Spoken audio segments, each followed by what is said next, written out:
Good afternoon class. This is the next part of the chapter coordinator और इसमें हम question number 6 discuss करने जा रहे हैं। क्वेश्चन नंबर 6 क्या है पहले वो पढ़ लेते हैं, उसके बाद बात करते हैं। Diagonal A C of the parallelogram, एक पैरेललोग्राम है ए बी सी डी, उसमें डायगोनल जो ए सी है वो बाइसेक्ट कर रहा है एंगल वन ए को मीन्स इसको बाइसेक्ट कर रहा है, दो इक्वल पार्ट्स में डिवाइड कर रहा है। तो आपको शो क्या करना है, it bisect angle C also, ये शो करना है कि ये दोनों भी इक्वल हैं, ये शो करना हमें। उसके बाद हमें शो करना है A B C D is a rhombus, A B C D को रोम्बस शो करना है। ठीक है, ठीक है, स्टार्ट करते हैं चलिए। तो डायग्राम कुछ इस प्रकार से है। तो गिवन हमने लिख लिया है, हमने गिवन क्या है, A C bisect angle A, angle A means ये एंगल 1 और ये एंगल 2 आपस में इक्वल दे रखे हैं। उसके बाद इन्होंने क्या दे रखा है कि हमें प्रूव करना है show that it bisect angle C means angle 3 angle 4 के बराबर, ये शो करना है। उसके बाद हमें शो करना है ए बी सी डी से रोम्बस। चलिए स्टार्ट करते हैं। तो मैंने क्या किया यार, देखो एक बार, ये दोनों तो आपस में इक्वल दे रखे हैं, करते हैं कैसे, ये line that is A D, यहाँ पे लिख रहा हूँ A D and is parallel to B C, क्योंकि पैरेललोग्राम गिवन था। A D is parallel to B C, A D is parallel to B C and, यहाँ सॉल्यूशन लिखते हैं, A D is parallel to B C and A C is a transversal, A C is transversal, A C is a transversal. Therefore transversal की होने की वजह से angle 2 angle 4 के बराबर होगा, angle 2 equals to angle 4। Similarly ठीक है, सिमिलरली क्या, ए बी सी डी के बराबर, इसका रीज़न क्या लिखेंगे, ऑल्टरनेट इंटीरियर एंगल्स, ये ऑल्टरनेट इंटीरियर एंगल्स होंगे। उसी तरीके से सिमिलरली क्या, ए बी सी डी के पैरेलल, देखो ये चीज़ इससे पैरेलल और ये transversal, A B is parallel to C D and A C is transversal,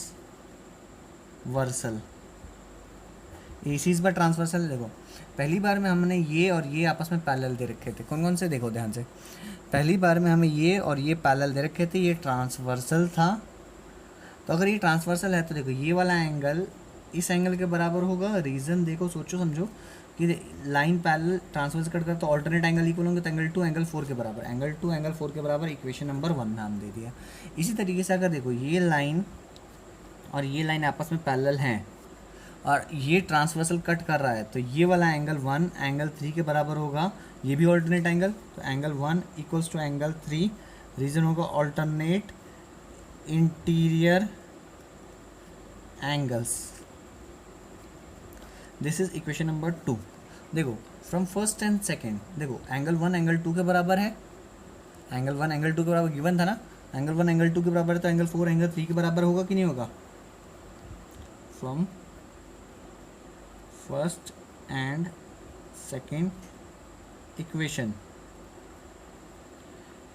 यहाँ लिखते हैं angle 3 is equals to angle 4, ठीक है, angle 3 equals to angle 4। Therefore इसका मतलब क्या है, देयरफॉर एंगल 3 एंगल 4 के बराबर है, इसका मतलब क्या है, एंगल 3 एंगल 4 के बराबर, इसका मतलब ये है,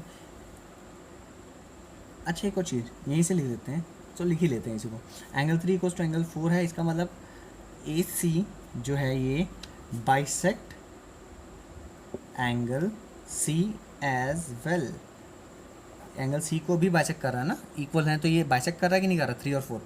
अब एक बार नोटिस करो, angle 3 also, angle 3 equals to angle 1 and angle 3 is equals to angle 4।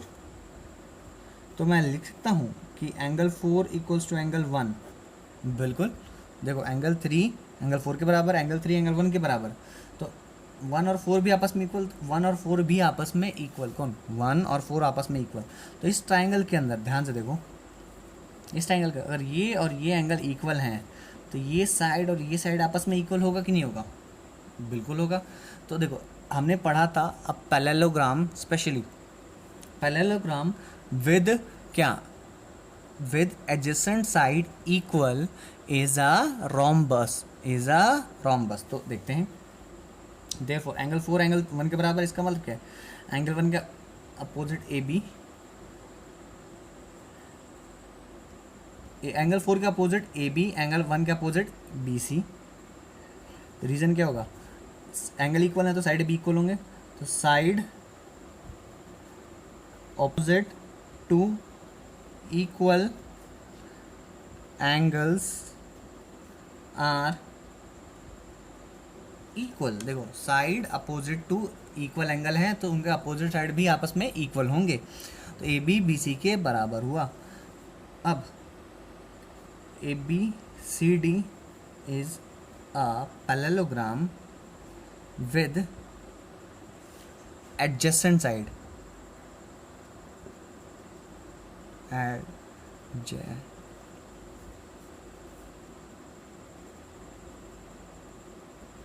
adjacent sides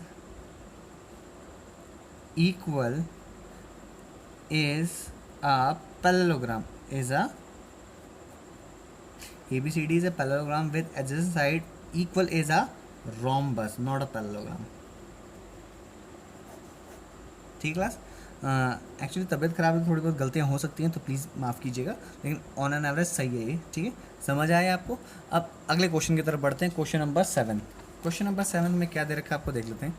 इसमें भी मोर और लेस सेम टाइप का क्वेश्चन है। इसमें आपको ए बी सी डी एक रोम्बस दे रखा है, ए बी सी डी एक रोम्बस गिवन है, ये रोम्बस है, ठीक है, गिवन है। और आपको शो करना है कि ए सी एंगल ए और एंगल सी को बाइसेक्ट कर रहा है, ये शो करना है। ठीक है, फर्स्ट पार्ट में यही बोला गया है कि ए सी बाइसेक्ट कर रहा है एंगल ए एंड एंगल सी।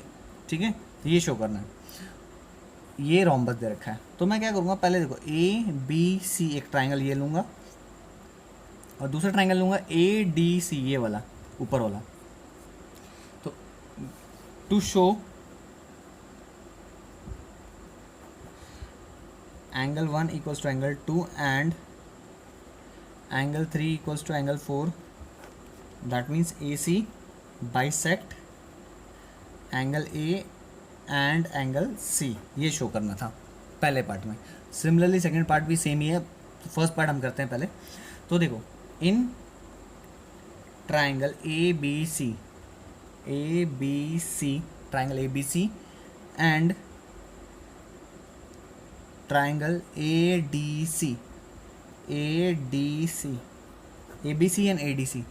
देखो इसका ए बी साइड इसके ए डी के बराबर होगा, ए बी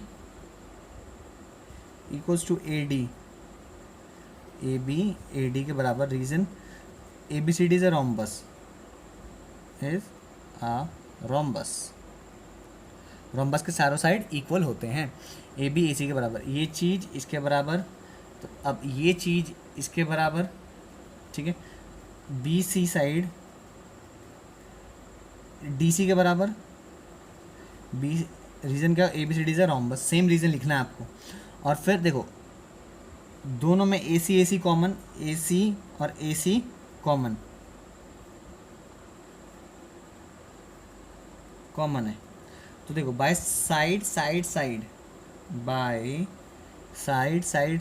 कॉन्ग्रुएंसी, कौन सी कॉन्ग्रुएंसी, साइड कॉन्ग्रुएंसी से ट्रायंगल कौन सा, A B C is congruent to triangle A D C. अब देखो अगर ये दोनों कॉन्ग्रुएंट हैं तो एंगल 1 एंगल 2 के बराबर एंड एंगल 3 एंगल 4 के बराबर। रीजन क्या होगा, by C P C T. ठीक है, तो इससे क्या पता लग रहा है, देयरफॉर ए सी जो है क्या कर रहा है, बाइसेक्ट कर रहा है, A C bisect angle A and angle C as well. ठीक है, तो ये फर्स्ट पार्ट। इसी तरीके सेकंड पार्ट में आपको बी डी वाला करना है, ये वाला बी डी पार्ट। ठीक है, तो बिल्कुल सेम है, आप ये क्वेश्चन कर सकते हैं। मैं ये फिर लिखे देता हूँ, सिमिलरली ए बी डी, और ये फिर एक काम करो, आप लोग थोड़ा खुद से ट्राई करो, बिल्कुल सेम पार्ट है। इसमें आपको ये वाले पार्ट्स मीन्स एक बार नीचे ट्राइंगल, एक बार ऊपर वाला ट्राइंगल खुद से करना है। ठीक है, तो ये चीज़ बिल्कुल सेम है, एग्जैक्टली सेम। अगर सेम नहीं होता तो मैं खुद करता। तो अगर आपको समझ आए, देखो नीचे वाले ट्रायंगल को कॉन्ग्रुएंट करना कैसे मैं बता देता हूँ। ये साइड इसके बराबर, ये साइड इसके बराबर, कौन सा ट्रायंगल दिया हमने, ये वाला, और एक ऊपर वाला, ठीक है, एक नीचे एक ऊपर वाला, ये साइड इसके, ये साइड इसके, और ये कॉमन, तो कॉन्ग्रुएंट हो गया। अगर कॉन्ग्रुएंट हो तो ये साइड इसके बराबर CPCT से, ये एंगल इस एंगल के बराबर, ये एंगल इस एंगल के बराबर, और ये एंगल इस एंगल के बराबर बाय CPCT से हो जाएगा। तो इस तरीके से ये पार्ट कंप्लीट होता है। नेक्स्ट पार्ट में हम कंटिन्यू करेंगे। Thank you class.